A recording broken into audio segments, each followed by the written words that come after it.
¿Qué tal, mi buen amigo Armando? Muy buenas noches. Saludos a ti y a todos los miembros de esta maravillosa comunidad obsesionado con el terror. Desde la calurosa Papantla de Olarte, Veracruz, su servidor Jorge Pérez Hernández. Muy bien, amigo. Pues vamos a comenzar para que nos alcance la noche. Tengo en esta ocasión para todos ustedes 3 relatos interesantes. Hay uno en particular bonito por su trama, por su contenido, aunque lamentablemente pues triste en el desarrollo y el desenlace de las personas involucradas, con, pues llamémosle así, la moraleja, ¿no? De no buscar mal a nadie y mucho menos sin saber dónde nos metemos. Muy bien, pues vamos a comenzar. Este primer relato me lo comparte un señor taxista que lo conoció a su vez por charlas, comentarios que se dan entre el gremio. Un señor ya mayor. Por lo que me platica esta anécdota, este relato, este episodio, debe haber sucedido hace más o menos unos 30 años atrás.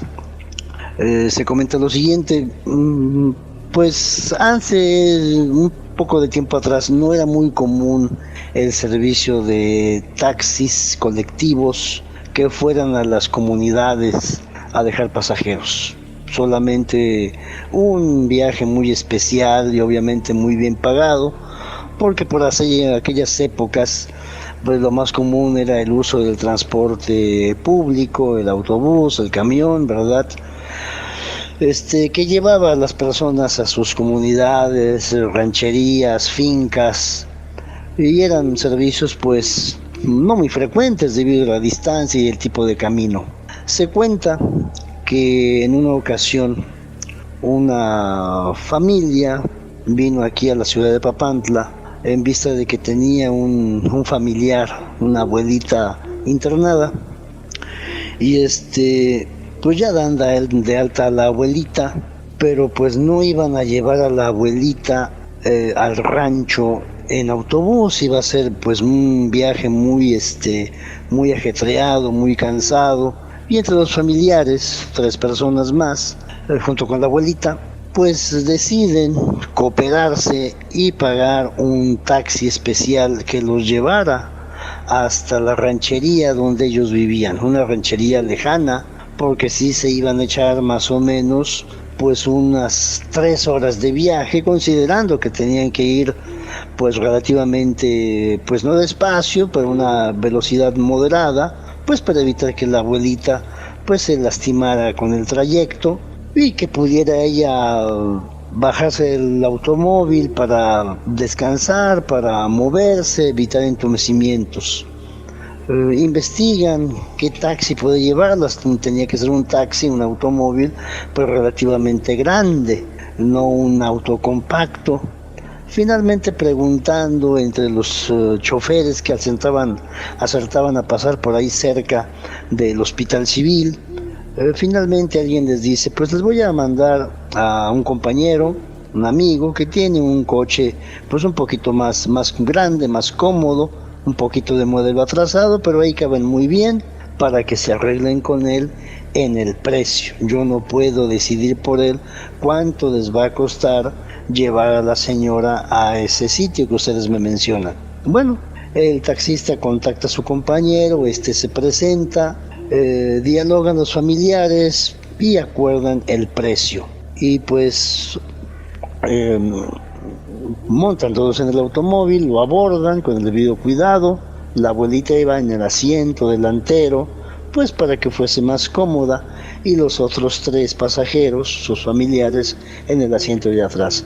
Y así emprenden el viaje por el rumbo de lo que sería la zona costera. Finalmente toman una desviación, entran por un camino vecinal pues amplio, muy prolongado, hasta que llegan a la comunidad.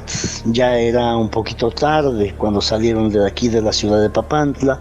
de tal manera que cuando ingresan, llegan al poblado a donde llevaban a la abuelita a los familiares, pues ya era relativamente de noche, 7:30, casi 8 de la noche. Finalmente entran a la finca, el automóvil maniobra en el patio o en el terreno, pues.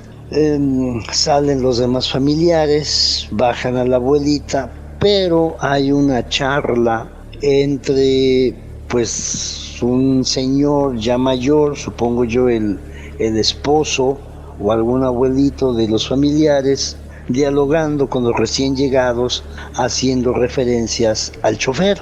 El chofer alcanzó a escuchar que decían: ¿por qué no se esperaron? Se pudieron haber venido mañana temprano. Algo le puede pasar a ese señor que tuvo la gentileza de traerlos. ¿Acaso no le dijeron lo que pasa por aquí? Y pues los familiares recién llegados en el taxi, pues respondían negativamente con la cabeza. El señor mayor les decía: no debieron de hacerlo, son unos desconsiderados. Hay que pagarle y darle una buena propina. Le decimos lo que pasa, ya para qué, no tiene caso, lo vamos a espantar. Finalmente se acercan los recién llegados. Señor, aquí está lo acordado por el viaje y pues un extra. Ah, pues muchas gracias, muy amables. Pero el chofer se quedó con aquella inquietud. De repente se acerca el señor mayor que había amonestado a los recién llegados, que les había llamado la atención, y le dice: joven, dígame, señor, mire, le voy a pedir un favor, le voy a dar un consejo. Ahorita que se retire, cierre bien sus puertas y sus ventanillas, y vea lo que vea, no se detenga, y por favor, vaya con cuidado, pero le repito, no se detenga. Sí, señor, claro que sí, gracias, muy amable. Pero obviamente esos consejos le causaron a este chofer pues una sensación muy de algo de preocupación, algo de temor. ¿Qué será? ¿Asaltantes? No puede ser otra cosa. Bueno, este señor pues maniobra para colocar su automóvil, su taxi, hacia la dirección contraria y se aleja por ese largo camino vecinal. Iba pues con las luces altas y escudriñando para todas partes, pensando que a lo mejor pues podían tenderle una emboscada para quitarle el dinero que le habían pagado, porque obviamente el taxi tenía las letras de que era un taxi foráneo, ¿no? Sigue avanzando cuando pues a unos, ¿qué será? Unos 300 metros, 500 metros de donde había salido, sus faros iluminan una pareja que va caminando exactamente en medio del trayecto. Él observa a la distancia una persona, una mujer de cabello largo, vestida como de blanco. Él observaba que la cabellera de la muchacha o señora y su vestido tenían cierto movimiento, como que ondeaban. Esa persona llevaba de la mano a un pequeñito, a un niño, igualmente vestido, pues alcanzaba a ver que era como una vestimenta blanca, pantalón y camisa, pero iban exactamente a la mitad del camino. Y él piensa: ¿será lo que me dicen estas personas? ¿Será algún tipo de señuelo? ¿Será que pues es una emboscada? A lo mejor la intención es que yo me detenga para ofrecer llevar a estas personas. Y él pues acciona varias veces las luces de altas a bajas para que las personas se dieran cuenta de que hay un automóvil detrás de ellas. Toca varias veces el claxon, pero las personas, la mujer y el pequeño, van caminando pues a un paso relativamente lento. Él se pega al claxon para pues indicarles que debe de pasar, que se sienten a un lado, pero las personas van caminando con un andar muy pausado y este muchacho, señor, se empieza a poner muy nervioso y busca hacia sus costados, busca con el espejo retrovisor si van a aparecer alguna clase de delincuentes, pero no, todo ese camino vecinal y los potreros que se ven de lado y lado están completamente vacíos esas horas. Ya era bastante, bueno, ya era noche, no era muy tarde, quizás las 8:30 de la noche, pero no se veía más personas. Él se pega al claxon, pi, pi, pi, pi, pum, y no se quitan las personas. Baja el cristal y grita: por favor, quítense del camino, no van en el parque, no van en la plaza, necesito pasar, quítense. La pareja lentamente se hace a un lado y él utiliza ese espacio para pasar. El error que comete es que cuando él pasa cerca de ellos se detiene. Con un carajo, no van en el parque, están estorbando, ¿qué no oían que yo venía detrás de ustedes?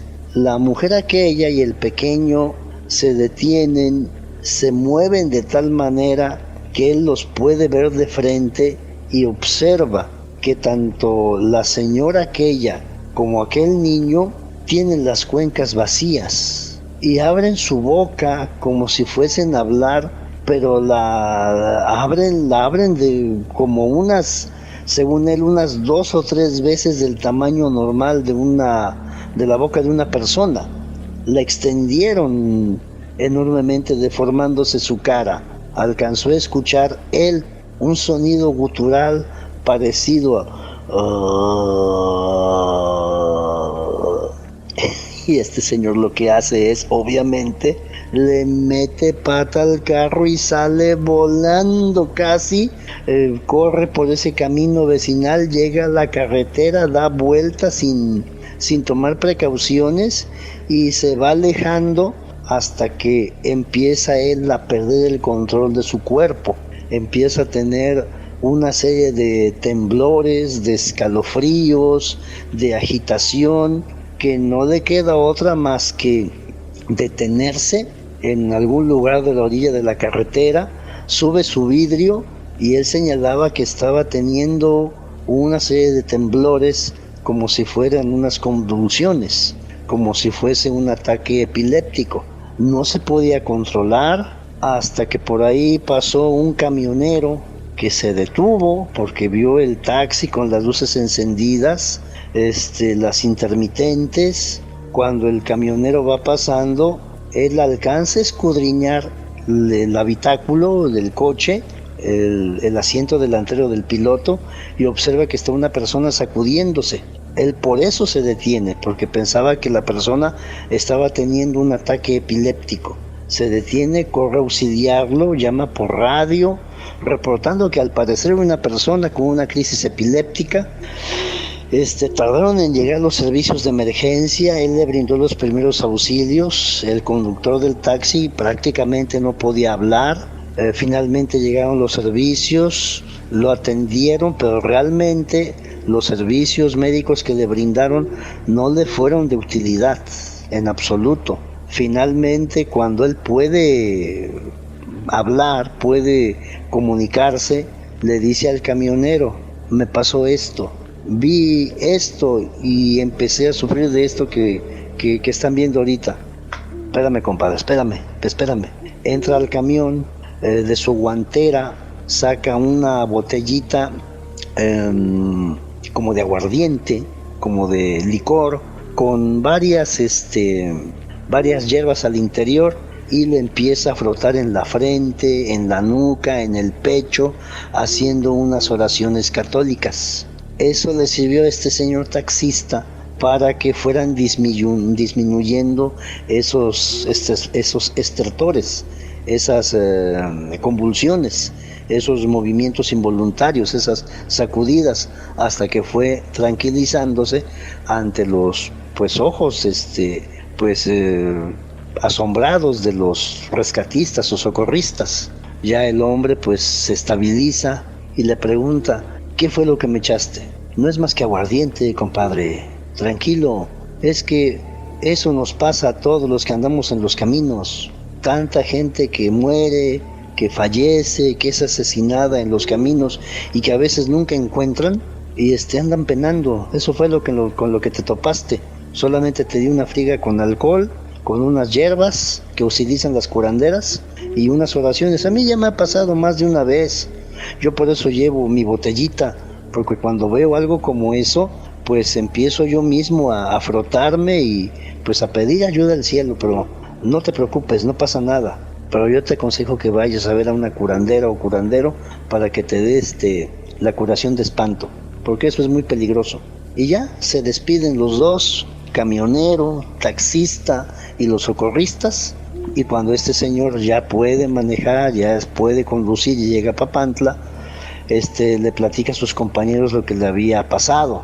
Unos le creyeron, otros lo dudaron, pero efectivamente cuando le platica a su esposa y a su mamá, es su mamá quien le dice: ay hijo, eso es muy peligroso, tenemos que buscar quien te dé una limpia, una curación de espanto, porque eso trae consecuencias, te vas a poner cada vez más enfermo si no hacemos que te cure una persona experta. Y así quedó esa historia del taxista que en un viaje que hizo se topó de regreso con las almas en pena de una mujer y su hijo. ¿Qué te parece, mi buen Armando? Cosas que suceden en los caminos, ¿verdad? Efectivamente, este relato me hizo recordar lo vivido por mi papá, lo vivido por aquel amigo de mis hermanos choferes, y también por lo que vivió aquel señor amigo mío, don Victoriano Jiménez, cuando se topó algo similar, cuando era camionero y llevaba fruta a la central de abastos de la Ciudad de México. Pues esperemos que a nadie le pase nada como esto. Muy bien, Armando y amigos de la comunidad, pues continuamos. Tengo otra historia. Esta me fue compartida por el buen amigo, el ex oficial de la Policía Estatal en Monterrey, Nuevo León, Víctor Ánimas, el amigo que me compartió la historia pues de aquel suceso pues paranormal que vivieron él y su compañero, y después él y su comandante y los otros dos compañeros en un orfanatorio abandonado allá en Monterrey, Nuevo León, en la colonia La Roma. Este muchacho, Víctor Ánimas, me platica lo siguiente. En una ocasión, al parecer fin de año, si no me falla la memoria, que hacía bastante frío y que estaban efectuando labores de patrullaje, pues él le tocó un rondín, pues solo, a él nada más, y fue enviado a una zona de Monterrey un poquito pues ya antigua, una colonia antigua, un barrio muy viejo. Y pues después de dar una ronda en su patrulla, en su unidad, que por lo que entiendo era una camioneta de esas grandes, pues se encuentra que el rondín pues está tranquilo, no hay gente en las calles, todos están en su casa, casi todas las viviendas ya estaban oscuras. Así que después de dar un par de rondines más, decide estacionarse por ahí, cerca de lo que sería una antigua casona abandonada. Se estaciona y pues como pues aunque sean personas entrenadas, ¿verdad?, pues también sufren cansancio, hambre, sed, sueño, y en vista de que no hay novedades, pues él se prepara y se acomoda en su asiento para dormitar un rato. En esas está cuando de repente él experimenta, siente, percibe con toda claridad que unas manos lo sostienen, lo tocan, lo sujetan y lo levantan del asiento hacia arriba, como si lo levantara un montacargas a él. Lo eleva y lo deja caer con violencia al asiento nuevamente. Él se incorpora, se sienta frente al volante y busca y alcanza a ver del lado derecho, sobre la acera o banqueta, que va una persona caminando, una persona alta, vestida de negro, que lleva una especie como de túnica, como si fuese un monje o un fraile, que va caminando. Lo observa que se desplaza, observa el vaivén del cuerpo conforme avanza, y este muchacho piensa: ese cabezón es el que me agredió, de ser un malandro de por aquí, un marihuas. Enciende la camioneta, prende las luces y pretende ir en su persecución, porque obviamente, siendo aquel tipo caminando, avanzando a pie, y él en unidad pues obviamente lo va a alcanzar de manera casi inmediata. Va sobre de él, lo ve con claridad, pero no lo puede alcanzar, y en un determinado momento aquella silueta se desaparece, se desvanece, se extingue de su mirada. ¡Ah, caramba! ¿Y ahora?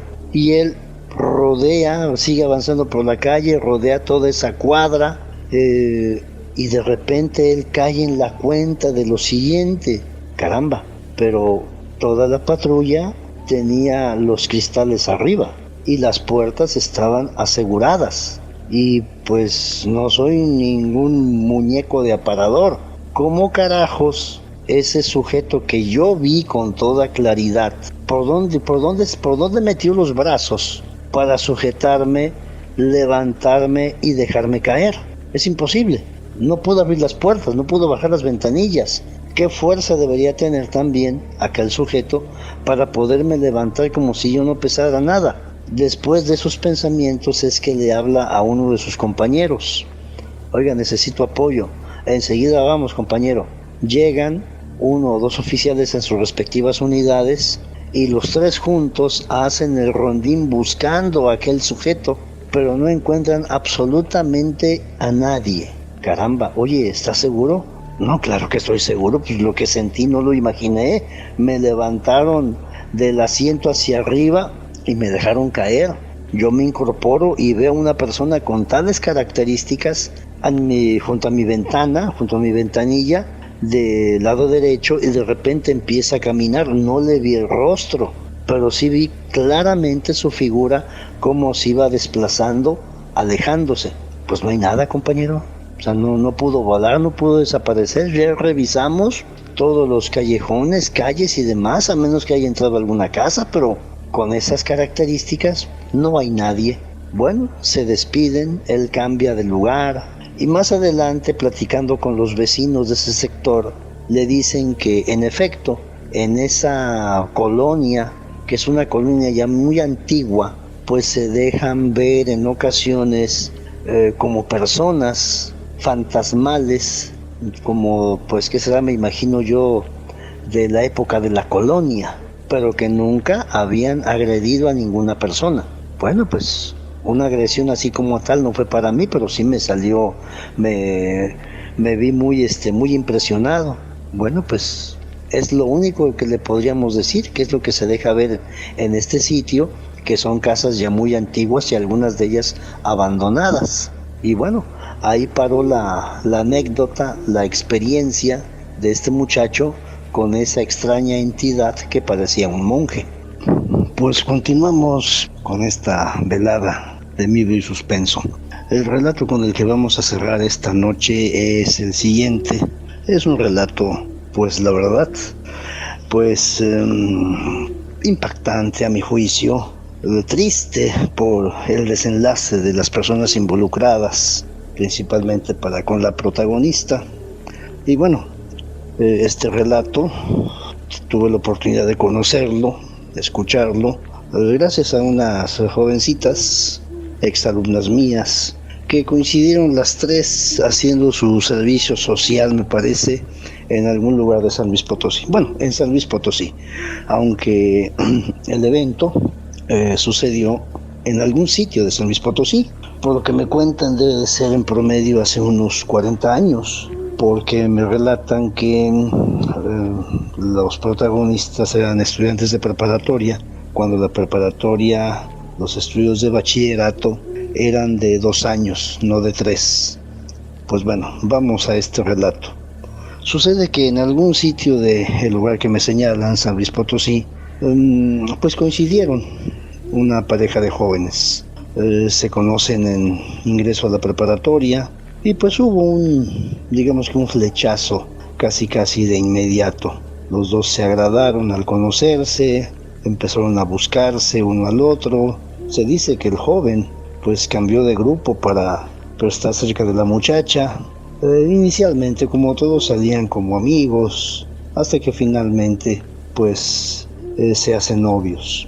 Se cuenta que este noviazgo era pues muy admirado por sus compañeros de esa época, porque pues se les veía muy enamorados, muy contentos el uno con el otro, muy cuidadosos, muy dedicados el uno al otro, muy respetuoso el joven, muy amorosa la muchacha, y pues entre sus compañeros y amigos señalaban que caramba, qué envidia que ellos tengan un noviazgo pues tan bien, tan digamos hasta prometedor, digámoslo así, porque no eran esos novios que se persiguen o que se acosan o que se agradían o que se celaban en exceso, no eran, los retratan como una pareja muy, pues como muy de admirarse. Iban y venían con sus amigos mutuos y se les notaba alegres, contentos, felices, dicharacheros. Insisto, el novio se veía muy prendado de la muchacha y la joven también muy satisfecha, muy contenta de las atenciones del joven hacia ella. Sin embargo, hubo un evento que fue el siguiente, según lo comparten. En una ocasión, este muchacho le dice a la novia por teléfono residencial de la época: ¿sabes qué, mi vida? No voy a poder verte esta noche porque hay un torneo y pues tú sabes que como son eliminatorias, más o menos nos va a tocar a jugar a mi equipo y a mí, pues más o menos como entre 9 y 10 de la noche, y en lo que termine el partido me voy a la casa a bañarme y te voy a buscar, pues ya va a ser muy tarde, ya no son horas de que yo te visite. ¿Qué te parece si te veo mejor mañana, más descansado? Sí, ¿cómo no? Claro que sí, corazón, no te preocupes, nos vemos mañana, gracias por avisarme, y pum, en eso queda. Sin embargo, la muchacha, pues en determinado momento de la noche, tiene intenciones de cenar. En aquellas épocas no había servicio a domicilio de alimentos ni nada por el estilo, y menos por aquellos lugares de provincia. Así que lo que hace pues es vestirse, decir a sus papás que va a ir a comprar un antojo para cenar, una pizza, una hamburguesa, una torta, algo por el estilo, y sale a la calle y pues se va al centro de lo que sería la ciudad o el poblado, según fuera. No acudió a los locales conocidos porque tuvo la idea de ir a un sitio, una especie de café o restaurante, a donde siempre había tenido la curiosidad de ir, pero su novio no la llevaba y le había dado sus argumentos. Y cuando ella se presenta ante ese local, pues de inicio comprende los argumentos de su novio. El local a donde se había dirigido efectivamente estaba en una calle, no solitaria, pero sí poco transitada, a diferencia de las calles del centro. Ese local de comida estaba en lo alto, en la segunda planta de una residencia. Se comprende que esa residencia, esa mansión, pues había sido modificada de modo tal que la segunda planta la habían convertido en un establecimiento tipo café o restaurante. El acceso a ese sitio era, digamos, por un costado de la casa, pero en vista de que estaba muy pegada a otra residencia, a otra vivienda, habían hecho unas escalinatas, pero muy, pues digamos que con mucha pendiente, muy rectas, muy angosto. Los escalones eran muy angostos y muy altos, y en efecto su novio le había señalado que no la llevaba a ese lugar, aunque era un lugar bonito, se apreciaba muy bonito desde la calle, era pues tenía la fachada así como de piedra cantera, se veía al interior como si fuesen luces tenues, muy apropiado para una pareja de novios o de esposos, pero acceder a ese sitio, en efecto, sí lo comprendió ella al inicio, era peligroso, sobre todo para una dama si llevaba zapatillas o zapatos de tacón, porque los escalones eran muy cortos, muy altos, y la pendiente era muy pronunciada, estaba prácticamente perpendicular. Una dama tendría que subir prácticamente de lado, caminando despacio y con cuidado, aunque habían puesto un pasamanos pero que reducía el espacio, solamente cabría una persona y si una persona iba a bajar del establecimiento y otra iba subiendo, pues tenían que decidirse quién se regresaba, porque no era muy incómodo. Cuando ella ve eso, pues sí, comprende que su novio tiene razón y sube con ciertas dificultades, entra al lugar. Efectivamente es un sitio pues amplio, bonito, muchas mesas, todo como a media luz, dando un toque romántico. Había muchas plantas. Se comprende que aquel lugar en efecto habían sido recámaras, porque los muros habían sido recortados de modo tal que los habían convertido como en arcos para darle otra vista. Había muy poca concurrencia, quizás debido a lo difícil del acceso. Ella va a lo que sería pues el mostrador o barra, como queramos llamarle, y hace pues un pedido de algo, ¿no? De algún antojito o algún bocadillo. Y mientras esperaba la atención del servicio, pues alcanza a escuchar una voz y una risa que se le hizo conocida. Y cuando voltea hacia un costado suyo, a la distancia ve a quien fuera su mejor amiga, o a quien llamaba ella su mejor amiga, junto con otra señorita más. Eran dos, con ella tres, que guardaban mucha amistad. Él la reconoce a la distancia y observa que su amiga, su gran amiga, su amiga íntima, su confidente, pues está pues sonriendo, se nota contenta, feliz, está acompañada de una persona, pero un muro le impide ver con claridad quién es. Solamente alcanza a ver las manos de la otra persona, del acompañante, que sujetan las de su compañera, y como ella es pues jalada hacia donde está su acompañante, y pues ella percibe o se da cuenta de que pues están dando de besos. Ella se pone contenta porque su amiga pues siempre la había visto sola, solamente cuando acompañaban pues a ellos dos a algún lugar, ¿verdad? Que la invitaban ella y su pareja, y a esta muchacha, Marcela, me parece que se llamaba, o se seguirá llamando, no sé, la protagonista, pues se pone contenta de que su amiga finalmente tiene una pareja y piensa, pues ya podemos salir los cuatro a pasear, en fin, y tiene la ocurrencia de ir a saludar a su amiga para que le presente a su galán. Alcanza a ver como un mesero va en esa dirección llevando una charola con un par de cafés, y ella va detrás del mesero. El mesero deja los cafés, se retira, y ella queda cerca de la mesa de aquella pareja y se da cuenta de que el acompañante de su amiga es el novio de ella. Se quedó impactada, impávida, sorprendida, porque pues la impresión o imagen que tenía de su novio en ese momento se había desmoronado, lo mismo que pues la apreciación o concepto que tenía de su amistad, de su amiga. Ella queda impresionada, impactada, molesta, enfadada. La pareja que estaba sentada a la mesa pues estaba deleitándose con un beso, cuando se dan cuenta, supongo yo, ¿verdad?, que hay una persona. Pienso que ellos creyeron que era el mesero que estaba esperando alguna indicación, y cuando se separan, caramba, Marcela, ¿qué estás haciendo aquí? Marce, el novio se levanta, Marce, permíteme, te explico. Y la muchacha lo que hace es tomar la taza de café recién colocado sobre la mesa, se lo arroja a la cara. Obviamente este hombre grita ante el dolor de aquella quemadura. Ella lo empuja y le da una patada en los genitales. La acompañante del muchacho, la nueva acompañante, pues trata de intervenir, pero es golpeada por esta muchacha, la novia engañada.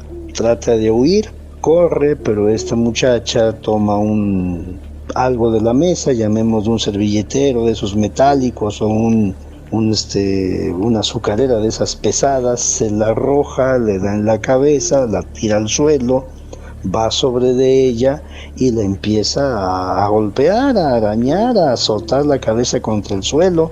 Intervienen los meseros, la separan, pero se cuenta que esta muchacha, la novia engañada, estaba hecha una verdadera fiera, amenazando, maldiciendo a los dos. Finalmente le dicen, señorita, por favor, tranquilícese, cálmese, o vamos a tener que llamar a la policía. Finalmente ella, pues, sin estar en tranquilidad, lo que hace es retirarse como vino, maldiciendo, enojada, furiosa, indignada, ofendida, en fin.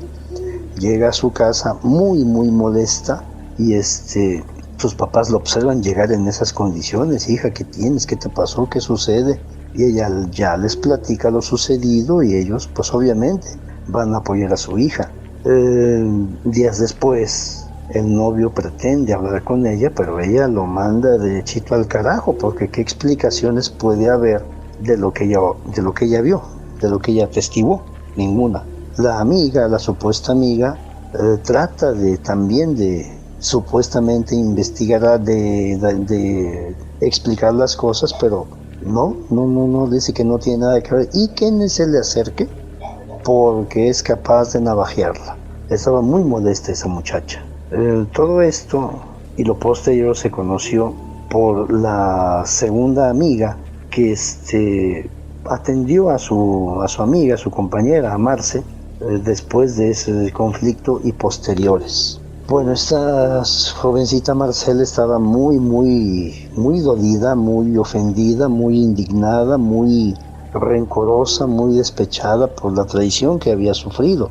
En la escuela, pues obviamente, en un pueblo pequeño todo se sabe, en la escuela pues era la comidilla, eran motivo de conversación, ¿verdad? Y siempre pues exagerando las cosas. Se notaba que ella la miraban con cierta piedad, con cierta misericordia, con cierta lástima, y al novio y a la amiga traicionera, pues sí, los crucificaban y demás, pero para nadie es agradable ser motivo de ese tipo de charlas. Se cuenta que esta jovencita, la novia, Marcela, tenía unos arrebatos muy violentos, muy extravagantes. La amiguita que la visitaba después de que supo lo que le había sucedido, pues trataba de animarla y decirle, pues mira, hombres hay muchos, eso fue una experiencia más, etcétera, ¿no? Y se contaba que pues, a veces se ponían a jugar ahí en casa, pues el dominó, la baraja, etcétera, ¿no?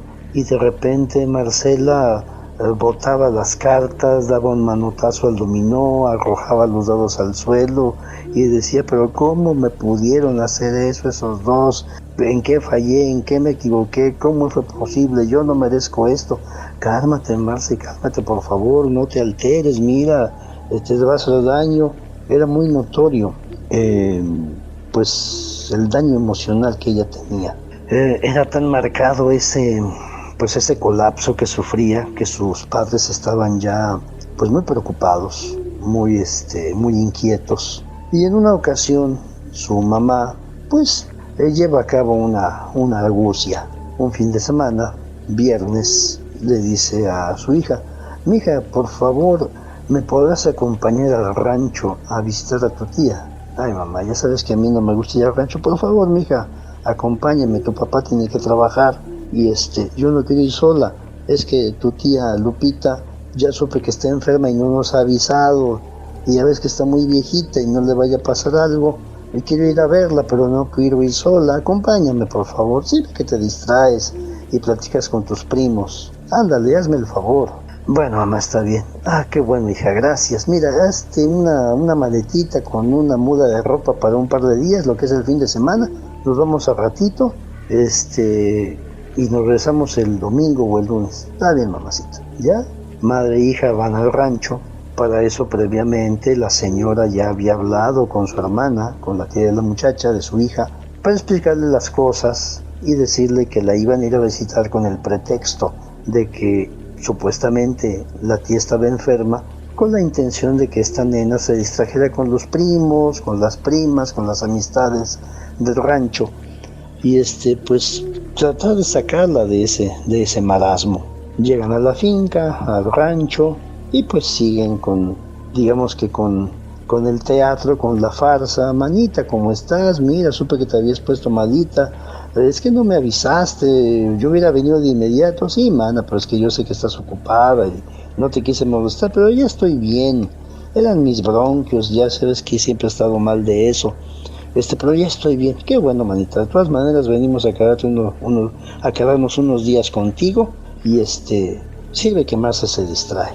Bueno, el primer día, la joven Marcela, pues como que no estaba muy convencida, pero llegan los primos, las primas, los amigos de la comunidad y bueno, ya le empiezan a sacar una sonrisa.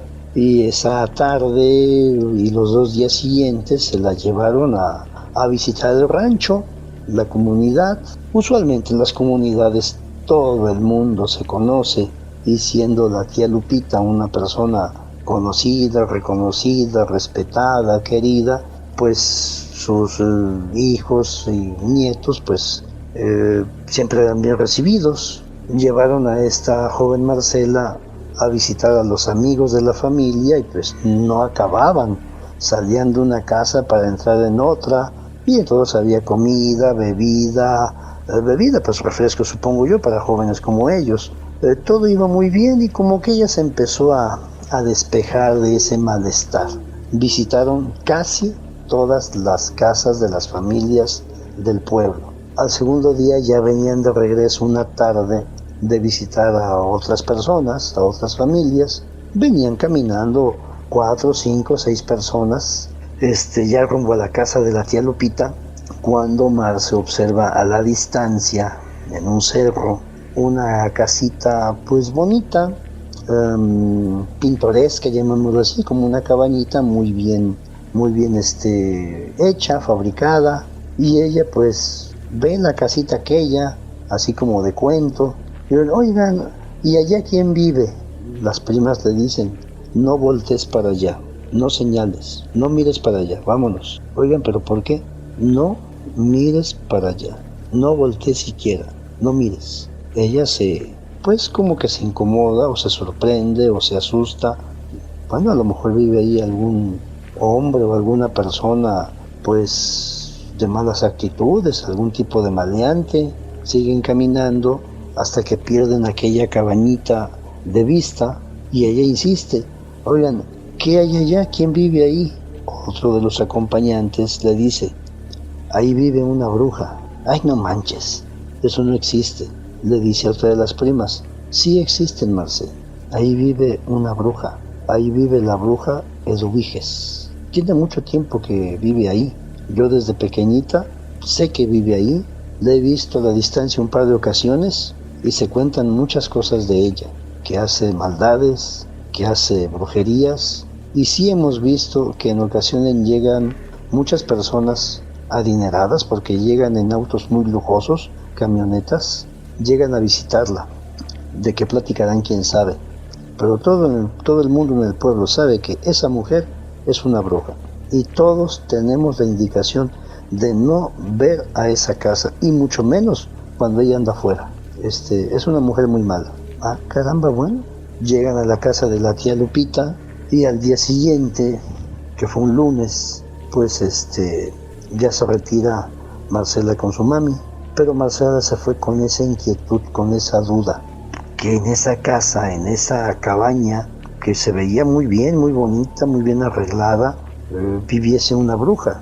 Ella tenía la impresión, pues, de que las brujas habitan en casuchas viejas o en cuevas, y pensó, bueno, son creencias de la gente del pueblo, de la gente del rancho, y continuó. Sin embargo, una vez que llega nuevamente a su vida citadina, a su vida cotidiana, empezó a ver que pues ya los eventos en los que ella había participado, pues como que estaban olvidándose, y veía que este muchacho, le llamaban Pepín, José supongo, el famoso Pepín, y la joven que la había traicionado, su amiga Marta me parece que se llamaba, pues ahora andaban muy contentos, yendo, viniendo, en fin. Veía que el muchacho trataba a su ex amiga del mismo modo como la trataba a ella, con muchas atenciones, con mucho cuidado, con mucha reverencia, etcétera, con muchas gentilezas, con muchas cortesías, y eso le caló en lo profundo. Y ella empezó a maquinar, empezó a experimentar la necesidad de vengarse, de hacerles daño. Pero obviamente no se atrevía o sabía que no era conveniente hacerlo de manera directa, una navaja, un cuchillo, un arma de fuego, porque no se atrevía, y aparte pues un arma de fuego no la tenía en la mano.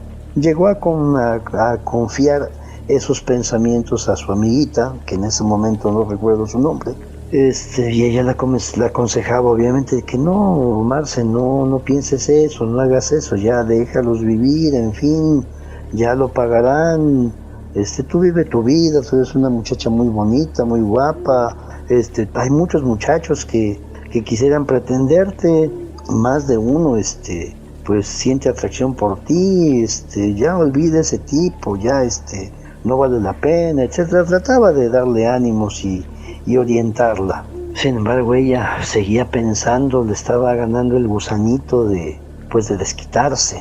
Le molestaba muchísimo verlos a ellos dos tan, digamos, felices, contentos, alegres, como ella en su momento lo había estado con él.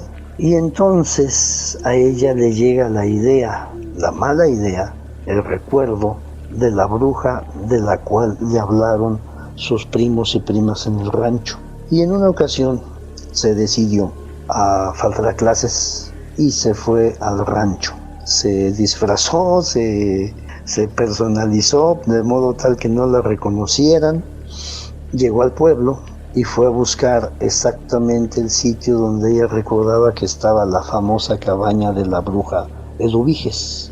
Había un camino muy bonito que llegaba hasta la cabaña aquella, lo sigue, camina por él y ve que, digamos que en la entrada, en el pórtico de esa cabaña, está una señora como cualquier otra, una señora pues común y corriente, ya de cabello cano, pues alta, medio fornida, no regordeta, vestida pues digamos no elegante, pero una vestimenta limpia, coordinada su blusa con su falda, llevaba una especie de chal rebozo y estaba barriendo la entrada de su casa como cualquier otra señora.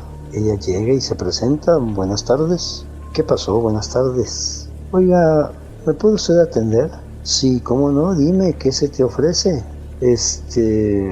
A lo mejor me equivoqué de sitio. No, mija, no te equivocaste. Tú eres Marcela, ¿verdad? ¿Cómo sabe mi nombre? Yo sé muchas cosas, mija. Yo sé muchas cosas. Deja la escoba, va a una mecedora que tenía ahí en la entrada, ahí se sienta. Pásale, mija. Siéntate ahí, aunque sea en el pórtico, siéntate. Aquí en los escalones, dime, ¿qué se te ofrece? ¿No viniste de tan lejos nada más para regresarte? Bueno, es que pues mis primos y mis primas me dijeron que usted es una bruja. Sí, eso es lo que dicen que soy. A lo mejor sí, a lo mejor no. Dime tú, ¿para qué me buscas? ¿Para qué viniste? ¿Qué necesitas de mí? Pues quisiera pedirle un servicio. Exactamente, ¿qué servicio quieres? ¿Qué quieres que yo haga? ¿Y a quién quieres que se lo haga? Al que fue mi novio y a la persona que me traicionó. Muy bien, al que fue tu novio y a la que fue tu amiga. Exactamente, ¿qué quieres que les pase? ¿Qué les quieres hacer? Quiero que sufran. Quiero que no puedan ser felices. Quiero causarles el mismo dolor, el mismo malestar, la misma pena que yo siento. Bueno, en esta vida todo se puede, mija, pero pues eso cuesta. ¿Cuánto me costaría su servicio, señora? Pues mira, yo te pediría en aquellos tiempos 3,000 pesos, una cantidad exorbitante hace unos 30 o 40 años. 3,000 pesos por cada uno y te garantizo mi trabajo. Pero ese es el primer pago. Ah, su mecha, es que es mucho dinero. Pues lo bueno cuesta, mija. serían 3,000 pesos. Te dejaría el servicio completo en 5,000 pesos por las 2 personas. Y te aseguro que vas a quedar satisfecho con los resultados. Pero no solamente son los 5,000 pesos, hay otro pago que debes de hacer. ¿Y de cuánto? Bueno, ese pago es en especie. Bueno, si es así, pues yo creo que sí lo puedo conseguir. Bueno, cuando tú te decidas, me dices, y en una semana empezará a tener efecto lo que me pides. ¿Y qué necesito traer? De primera mano necesito algo que haya pertenecido a esas 2 personas. Alguna ropa, algún regalo, algo que ellos te hayan entregado con sus propias manos. Sí lo tengo. También necesitaré una fotografía de las 2 personas. También las tengo. Y voy a necesitar pues más o menos unas 40 velas negras. Lo demás yo aquí lo tengo. Y el dinero que te acabo de pedir. Y lo otro, el pago en especie, yo te diré cuándo me lo deberás de traer. Es más, irán por él. ¿A dónde? No te preocupes. Ya no tendrás que venir para hacerme el último pago.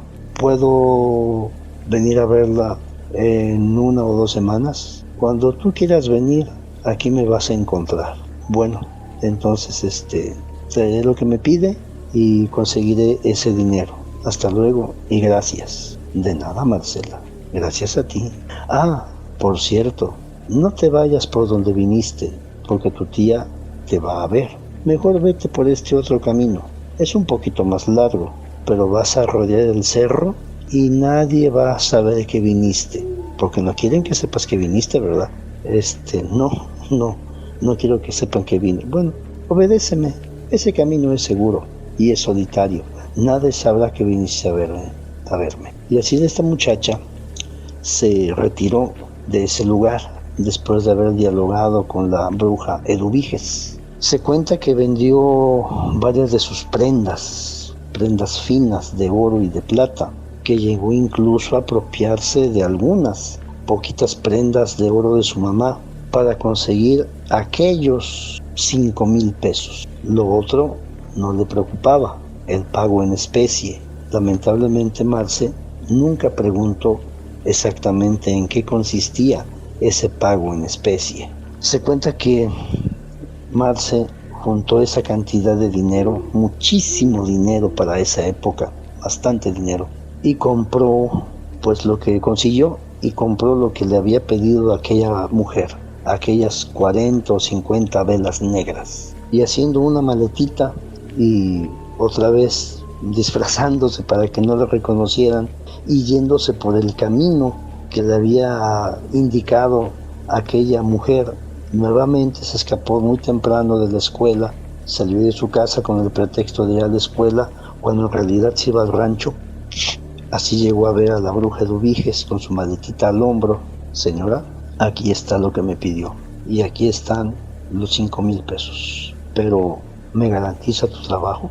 Por completo, Marce, por completo. Hasta ahorita nadie se ha quejado de mis servicios. Créeme que vas a quedar más que satisfecha. Pero no se te olvide, más adelante harás un pago en especie. No se me ha olvidado, lo tengo presente.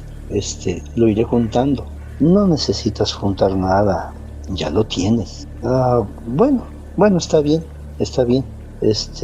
Aquí está lo que me pidió, las prendas, los regalos que me hicieron y las fotografías. Están en 2 bolsas diferentes y cada bolsa tiene el nombre de las personas. Muy bien, Marce, muy bien. Eres una niña muy organizada. Déjamelo, voy a preparar todo y vuelve dentro de 8 días para que te entregue el trabajo y entonces tú hagas lo que te corresponde. Bueno, está bien. Adiós. Se despiden. A los 8 días, Marcela regresa igualmente a escondidas y la mujer le tenía preparados 2 muñecos hechos de cera negra. Estaban construidos con cera y con retazos de tela y de otros artículos que habían pertenecido o habían sido entregados por el exnovio y la amiga que la había traicionado. Eran dos muñecos pues relativamente grandes.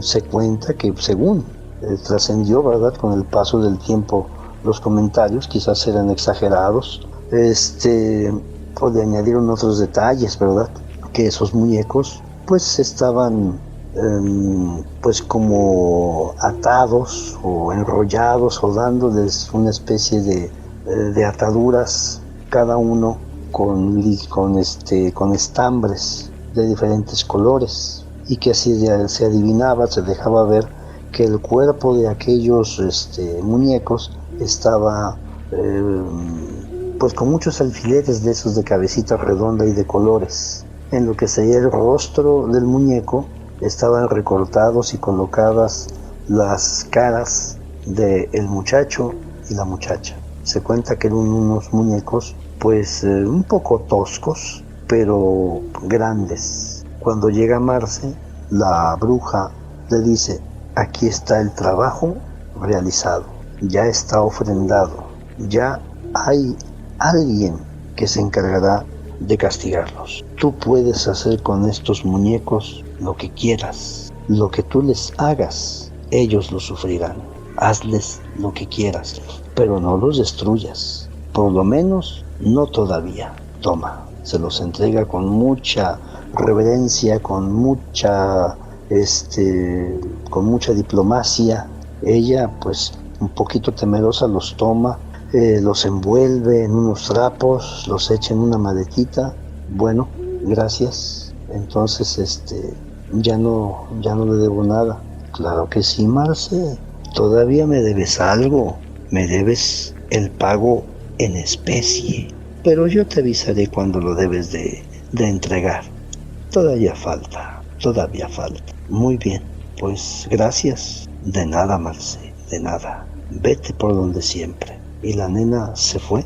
Cuando ella llega a su casa, esconde esos muñecos. Se cuenta que ella empezó a observar que la pareja de novios, Pepín y Marta, quienes la habían traicionado, empezaron a dejarse ver como enfermos. Se veían con el semblante desmejorado, desencajado, como si no durmieran bien. A sus compañeros les decían que tenían dolores en las articulaciones, que tenían dificultades para levantarse de una silla o de la cama, que se sentían como si fuesen personas de 60, 70, 80 años que se movieran con dificultad.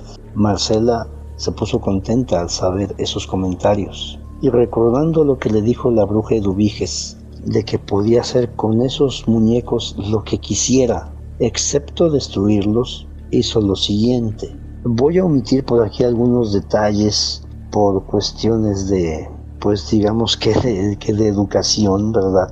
O tratar de encontrar la manera de ser menos, digamos, menos detallado. El caso es que Marce compró uno de esos vitroleros donde se ofrecen las aguas frescas, esos vitroleros, esos recipientes de vidrio en donde se coloca el agua de horchata, de Jamaica, de limón.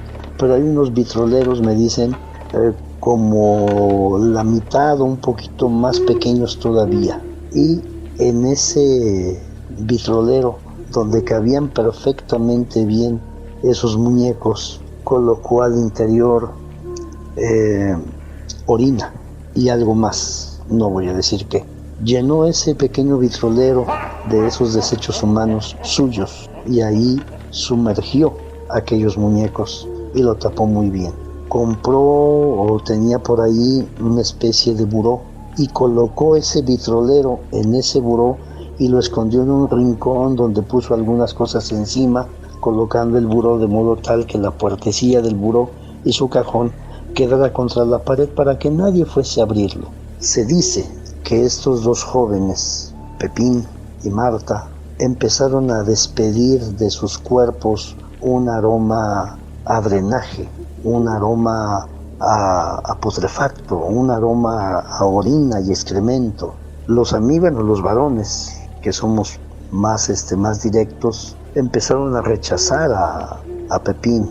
señalándole, oye, hueles mal, báñate por favor, hueles a orines, hueles a suciedad, no te da pena, no te da vergüenza, ¿cómo te aguanta aquella mujer? O sea, ¿qué te pasa? Oye, por favor, aléjate, no te acerques, si vas a venir, báñate primero, cámbiate de ropa. Pero Pepín no captaba ese aroma. Él se olía la ropa, se olía así, no, pero yo no huelo, no, pues es que cada quien se acostumbra a sus pestilencias, pero no, mano, hueles horrible. Lo empezaron a relegar debido a eso.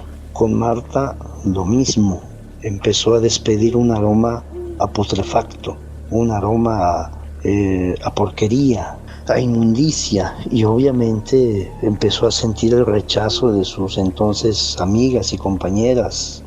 Más de una vez, pues de dirección o de el área correspondiente los llamaban a ambos para hacerles énfasis en que deben ser jóvenes aseados, y ellos discutían, es que me baño del diario, me cambio de ropa, no me pongo la misma. Hijo, es que hueles mal, hueles muy mal. Empezó a suceder eso con esos jóvenes. Marce se alegraba de eso. Más adelante lo que hizo fue sacar pues esos muñecos. No alcanzo a concebir ese tipo de maniobras, a sacar esos muñecos de aquel recipiente con esa pestilencia endemoniada y a clavarles alfileres a él en las rodillas y a ambos en el estómago, garganta, y atravesarles lo que sería las quijadas, lo que sería representativo de sus mandíbulas a ambos, y volver a sumergir aquellos muñecos de cera en aquella inmundicia. Se dice que Pepín ya no pudo volver a jugar fútbol, sus piernas no respondían. Se cuenta que llegó un momento en que al levantarse de su cama y tratar de dar unos pasos, se desplomó en el suelo y él gritaba desesperado de que no sentía sus piernas, de que no las podía mover. Continuaron los malestares con estos jóvenes a modo tal de que todo lo que comían lo regurgitaban. Lo que llegaban a deglutir parecía que se atoraba en su garganta o no lo podían masticar, y empezó a ser más intenso aquella pestilencia que emanaba de sus cuerpos. Los papás de la muchacha, los padres de la joven Marta, llegaron a acusar a este muchacho de que quizás había infectado a su hija de alguna enfermedad venérea o de alguna infección o de algún tipo de bacteria. A ambos, de manera independiente, los llevaron a atención médica, tanto pública como privada. Les hicieron exámenes de todo tipo, los evaluaron diferentes especialistas y no lograban determinar qué es lo que sucedía con esos jóvenes. No había ningún dato clínico que arrojara la existencia de alguna anomalía, alguna enfermedad o algún síndrome. La otra amiguita de Marcela, que no me acuerdo el nombre en este momento, no lo anoté, le llevaba las noticias a Marcela acerca de lo que se decía que pasaba con aquellos dos, con Pepín y con Marta. Y esta amiguita relataba después que Marcela se regocijaba, se reía, se sentía satisfecha, y que esta nena decía: Marta, Marcela, no te alegres de los males ajenos, eso es malo. Ok, lo que te hicieron no estuvo bien, pero pues ya están recibiendo un castigo y no hay que alegrarse de eso. Ay, pues mira, me alegro mucho. Digas lo que digas, ellos se lo merecen. A ver si ahora pueden jactarse de que me vieron la cara ambos. Más, pero nunca dijeron nada de eso. Está bien, sí es cierto, no estuvo bien, pero pues no es correcto que uno se alegre del mal ajeno, de las desgracias de otros. A lo mejor cuando te pase pensarás de otra manera. Bueno, empezaron a distanciarse un poco estas dos nenas debido a la actitud de Marcela. Se cuenta que Marcela en alguna ocasión le ganó la curiosidad y fue a acercarse a la casa de Pepín, de su exnovio, que la había traicionado. y lo encontró, lo vio a la distancia desde su portón o zaguán, vio que lo tenían en una silla de ruedas, por ahí pues en el portal o en el recibidor o en el jardincito de su casa, y que lo vio, como muchos lo habían visto, tremendamente acabado, como si sufriese de tuberculosis o algún tipo de cáncer o a lo mejor un VIH, completamente acabado. Ya el muchacho fornido, robusto, atlético que ella había conocido, no quedaba ni la sombra. Estaba enflaquecido, pues no, sentado en esa sillita de ruedas, muy flaquito. A veces se veía que no tenía ni energías suficientes para levantar la cabeza, y que ella se alegró de verlo así. Indagaba por su ex amiga Marta, pero le decían que ella estaba pues encerrada en su habitación, que estaba en las mismas condiciones que Pepín, pero ella estaba en cama, hablaba, reconocía, pero estaba presa de una debilidad que le impedía el más mínimo movimiento. Estaba completamente acabada, que ya no era la chica, pues ahora sí, guapa, curvilínea, con atributos como ella la había conocido, sino que estaba en cama completamente, pues sin poder valerse por sí misma. Así pasó el tiempo, varias semanas o meses quizás. Se decía o se comentaba que los jóvenes seguían igual, se les daba medicamentos, reconstituyentes, suero, iban a ver los médicos a su casa porque ya no había manera de moverlos sin lastimarlos, pero no había ninguna mejora. Se cuenta que Marcela una noche la despertó en su habitación el sonido de una mecedora. Ella en su habitación tenía una mecedora cerca de su cama, en donde ella se sentaba, porque enfrente estaba su ropero, donde tenía una televisión, y ahí ella se sentaba a ver sus telenovelas, programas y películas. Esa mecedora tenía un rechinido muy particular cuando se mecía. A Marcela le despertó ese sonido, y cuando voltea hacia el lado en donde debería de estar la mecedora, no está. Se incorpora un poco y ve que al fondo de la habitación, a un lado de la puerta, está la mecedora, se está moviendo, y que hay una persona sentada en esa mecedora.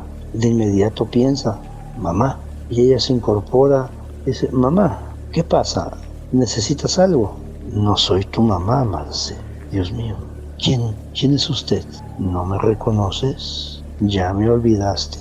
Señora Eduviges. Así es, Marce, así es. Vengo a recordarte que hay un pago pendiente. Pero ¿cómo entró a mi casa? ¿Cómo entró a mi habitación? Eso no tiene importancia, Marce. Ya he entrado en otras ocasiones, pero no te has dado cuenta. Te repito, vengo a recordarte que tienes un pago pendiente y dentro de poco hay que cumplir. Sí, claro que sí. Usted dígame, ¿qué quiere que compre para la despensa? No, Marce, yo no hablo de ninguna despensa. Bueno, es que usted me dijo que era un pago en especie, y pues yo supongo que es una despensa, cosas para la cocina, cosas de comer. No, Marce, no.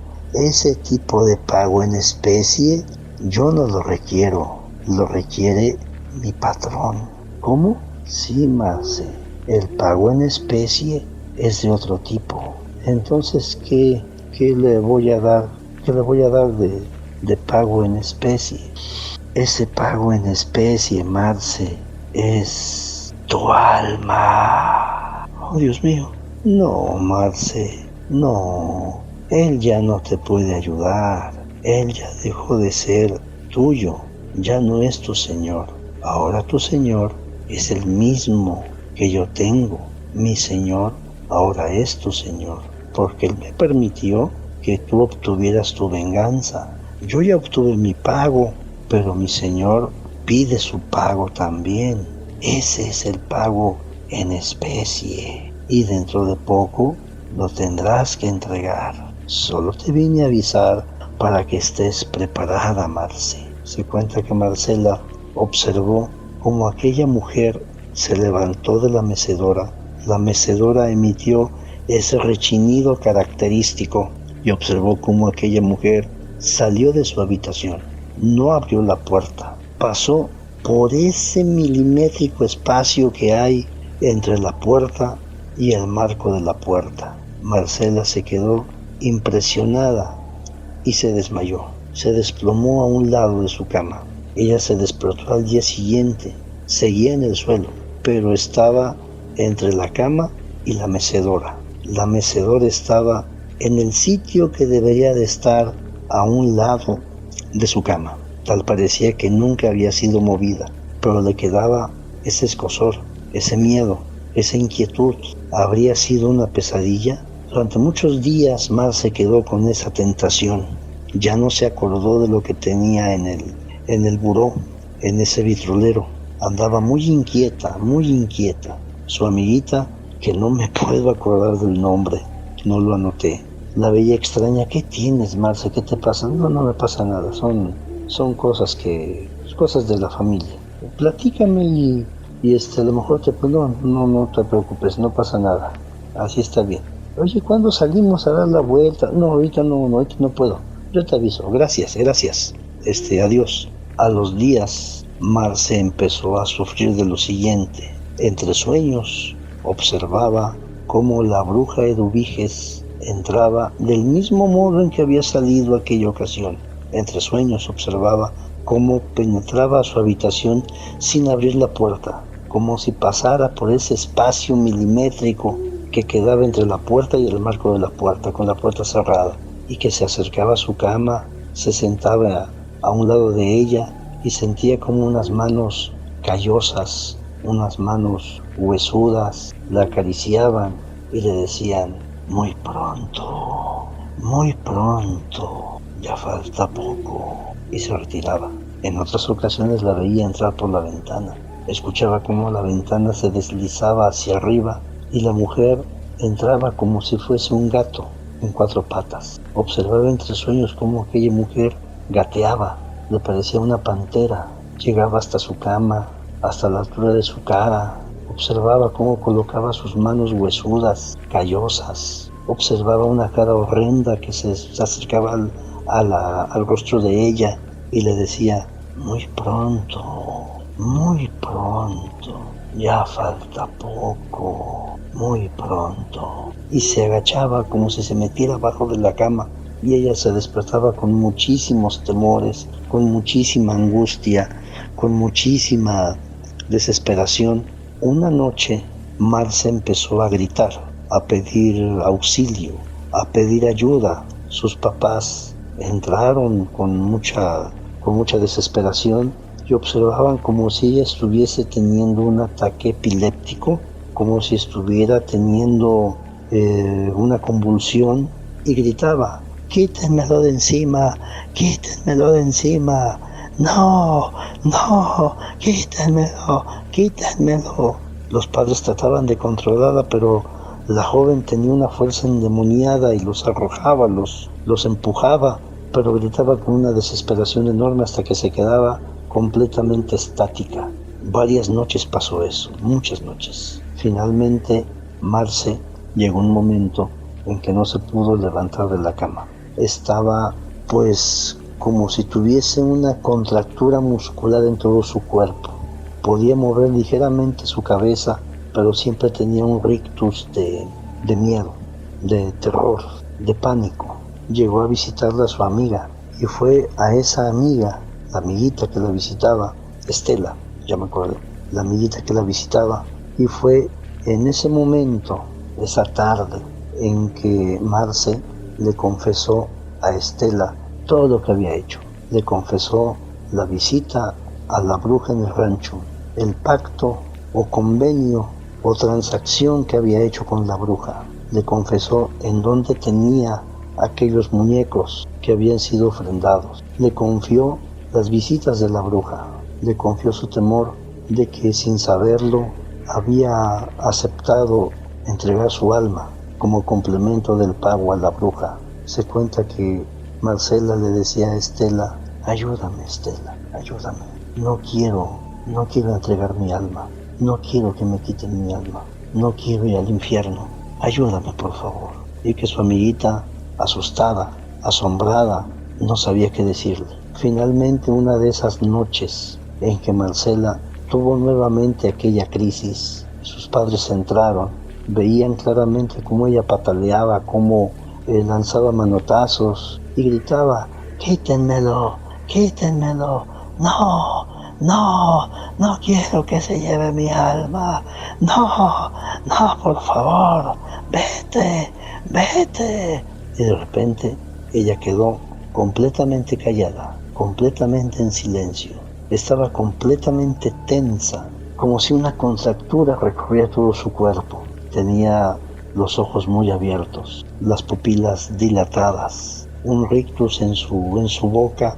Todo su rostro parecía que estaba viendo algo horrendo, algo horrible, algo horroroso, algo fuera de este mundo. Sus padres trataban de reanimarla, pero no pudieron. Llamaron a los médicos, no sabían qué tenía, la internaron, le hicieron múltiples estudios. Su cuerpo física, biológica, orgánicamente estaba bien, pero algo se había ido de ella, algo esencial, algo que no se podía ver, ni sentir, ni pesar, pero que ya ella no lo tenía.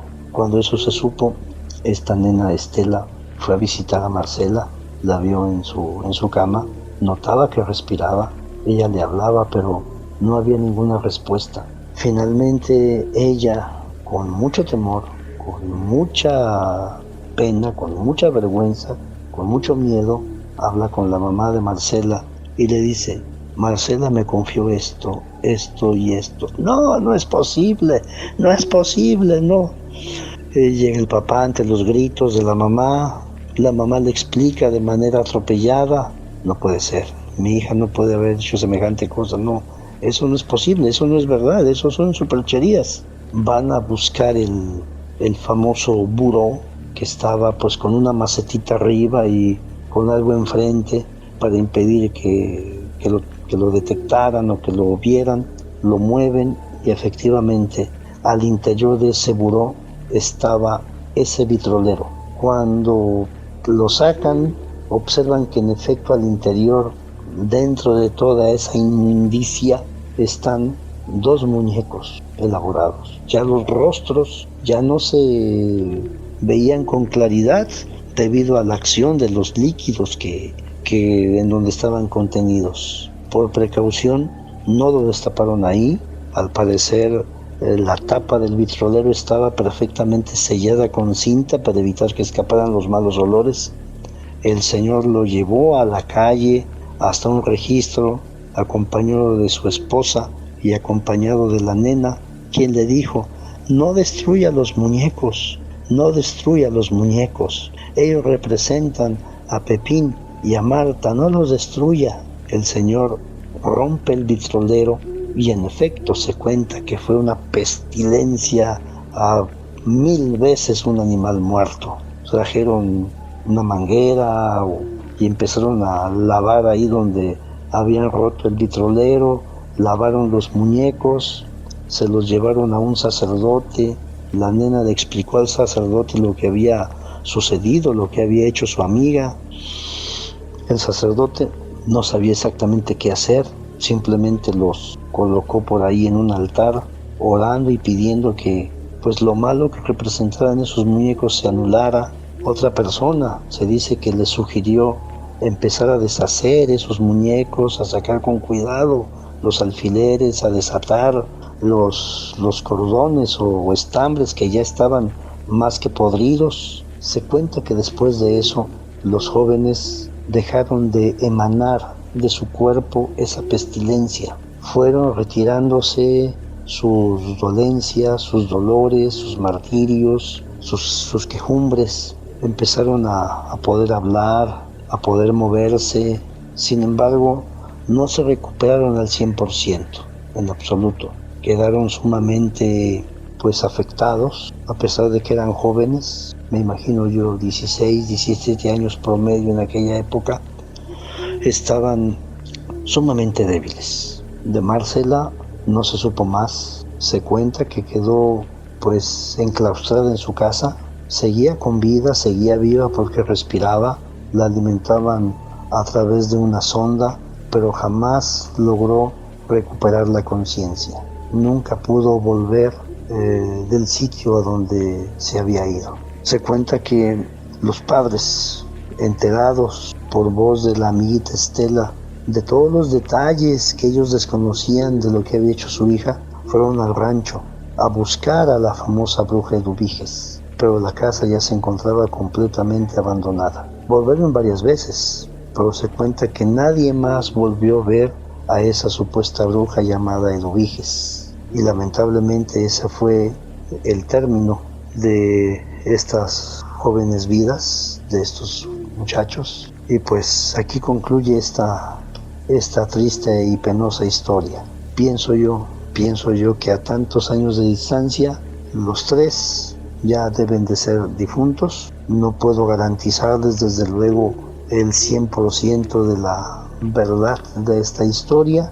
Se las comparto apegándome lo más posible a los detalles que me compartieron a mí, y pues con esto cerramos esta noche de relatos de miedo y suspenso. Muy bien, Armando, pues hemos concluido con la misión, hemos dado fin a la encomienda, y pues por esta ocasión cerramos esta entrega de relatos que espero sean del agrado tuyo y sobre todo de los amigos de la comunidad.